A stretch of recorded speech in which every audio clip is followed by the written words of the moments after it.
Hello friends, आपके exams को 15 days रह गए हैं या उससे भी कम रह गए हैं। इस टाइम पे 3 कैटेगरी के स्टूडेंट्स होते हैं। पहली कैटेगरी जिनका 90% ऑफ सिलेबस हो चुका है, डरिए मत, ऐसे सिर्फ 2 to 3% स्टूडेंट्स ही होते हैं। नंबर सेकंड कैटेगरी जिन्होंने अपने माइंड के अंदर सारी प्लानिंग कर ली है कि उनका सिलेबस कब खत्म होगा और वो रिवीजन कब करेंगे। थर्ड कैटेगरी जो सबसे ज्यादा डरे हुए हैं इस टाइम पे, जिनका कुछ भी अभी तक नहीं हुआ है, वो फ्रेश स्टार्ट कर रहे हैं। तो ये वीडियो इन तीनों कैटेगरी के स्टूडेंट्स के लिए है। चाहे आप किसी भी स्टेज पर हैं, ये वीडियो आपके लिए बहुत हेल्पफुल रहने वाला है। नंबर सेकंड, अगर आप अभी भी स्कूल जा रहे हैं तो उसके साथ कैसे पढ़ाई करें, because now you left with very less time in hand.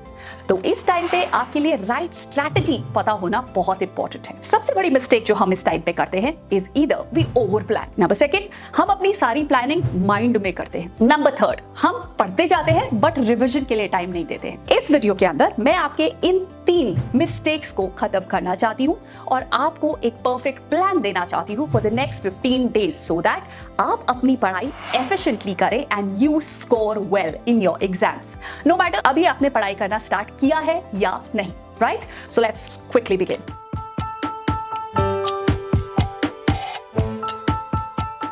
मैं डे को 3 पार्ट्स में डिवाइड कर रही हूं। 1 इज बिफोर स्कूल और during school, second part of the day is after school, and third part of the day is night time.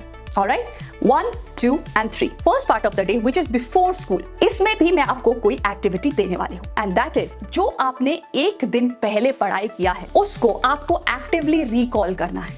Alright? For example, आपने एक दिन पहले साइंस का एक चैप्टर पढ़ा है। रात को सोने से पहले उस साइंस के चैप्टर के टॉपिक्स को एक पेपर पे लिख के सोएंगे, right? Just the headings, nothing else. Okay, morning में उठते ही उन टॉपिक्स को just read those topic, the name of the topic, और उसको माइंड में एक्टिवली रिकॉल करके देखेंगे। ओके, उसके अंदर 4 पॉइंटर्स थे, उनको रिकॉल करके देखेंगे। That's it, that's the work that you will do in the morning. अगर आप फ्लैश कार्ड्स के थ्रू कर सकते हैं, you can do it through that. अगर आप एक्टिव रिकॉल के थ्रू करना चाहते हैं, do it like that. Choice is absolutely yours. Now, अगर आपके पास स्कूल में टाइम होता है, you have a time slot of 20 minutes, 40 minutes, 1 hour, अपने लिए 4 questions frame करके जाएंगे and just try to actively recall those questions के answers. इस टाइम के अंदर आप किसी के सामने नहीं लिख सकते हैं, पढ़ाई नहीं कर सकते हैं, just 4 questions written on a piece of paper, उसको पढ़ो, उसको सोचो, उसका क्या आंसर होगा, किसी को पता भी नहीं चलेगा, and you are just revising it, right? Now, moving on to the second part of the day, that is जब आप स्कूल से वापस आ जाते हो। This is very very important. मैं assume कर रही हूँ that you come back by 2. Now, 3 o'clock is the time when we will sit to study.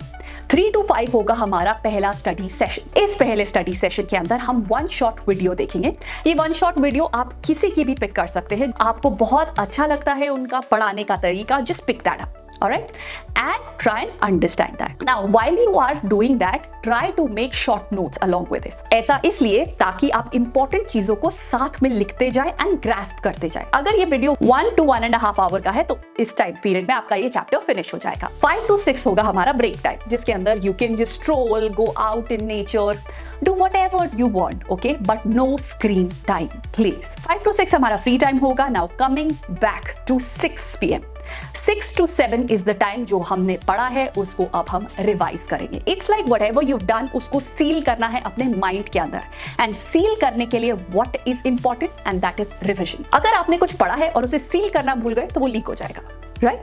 सो इस टाइम पे जो भी पढ़ा है उससे रिलेटेड या तो आप प्रैक्टिस क्वेश्चंस करके देख सकते हैं, या उसे एक्टिवली रिकॉल करके देख सकते हैं, या उसके शॉर्ट नोट्स बना सकते हैं इस टाइम पे, right? Now also one more very very important thing is कि एक टॉपिक में से एक ही क्वेश्चन उठाएंगे, उसके अंदर मल्टीपल क्वेश्चंस नहीं करेंगे। This will only waste your time. ये हो गया हमारा 6 to 7 PM का slot. Now 7 to 8 is another break that you get. इसके अंदर आप अपना डिनर कर सकते हैं, इसके अंदर आप अपना नेक्स्ट डे के लिए ऑर्गेनाइज कर सकते हैं, इसके अंदर you can have your screen time, anything and everything that you want to do is time पे।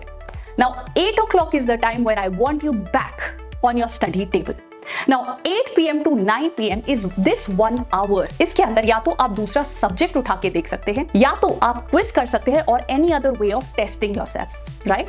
इधर इसी सब्जेक्ट को और किसी और सब्जेक्ट को जो आपको लगता है कि आपने कल पढ़ा था बट अभी उतने अच्छे से नहीं हुआ है, so you can carry that forward. Right now ये हो गए हमारे दो phases. Now moving on to the third phase, that is night time. Now when I say night time it means 9:30. This is the time when we will do the planning for the next day. सिर्फ 10 minutes लगेंगे and that is how we will finish off our day. अब planning के अंदर आपको क्या करना है, ये पूरे दिन का सबसे इंपॉर्टेंट फेज है जो सिर्फ 10 मिनट का है. आपको ये लिखना है कि कल मॉर्निंग में आप किस टॉपिक को रिवाइज करने वाले हैं, उसके शॉर्ट टॉपिक और सब हेडिंग्स लिखनी है जिसको आप एक्टिवली रिकॉल करेंगे. ये वो 4 क्वेश्चंस जो स्कूल के अंदर आप एक्टिवली रिकॉल करने वाले हैं. नंबर 3, कल आप कौन सा चैप्टर कौन से सब्जेक्ट में से पढ़ेंगे, राइट. नॉट ओनली दिस, आप ये भी इस टाइम पे लिखेंगे कि कल के दिन क्या आपकी कोई ऐसी इंपॉर्टेंट एंगेजमेंट है जो आपको करनी है एंड उसकी वजह से आपकी पढ़ाई सफर कर सकती है. If yes, then you will make necessary arrangements in your existing plan. हो सकता है जो मैंने आपको प्लान दिया वो एग्जैक्टली इस तरह का वर्क ना करे, बट दैट डजंट मीन कि आप फेल हो गए हैं. दैट मीन्स कि आपके प्लानिंग के अंदर कोई एक नई चीज आ गई है. अब आप अपने प्लान को किस तरह से मोल्ड करके and you will make things work, right? And that is what is perfect planning. So that's it from my side. I hope इसके थ्रू आप अपने next 15 days को properly plan कर पाएंगे. And अगर आप सबसे important time that is 10-minute planning के बारे में वीडियो देखना चाहते हैं, so leave that in the comment section below. Let me tell you, it's a game changer. I'll make my next video on that. So I'll see you in my next video. Till then, take care of yourself and stay super duper productive. Bye bye. Subscribe for more such videos.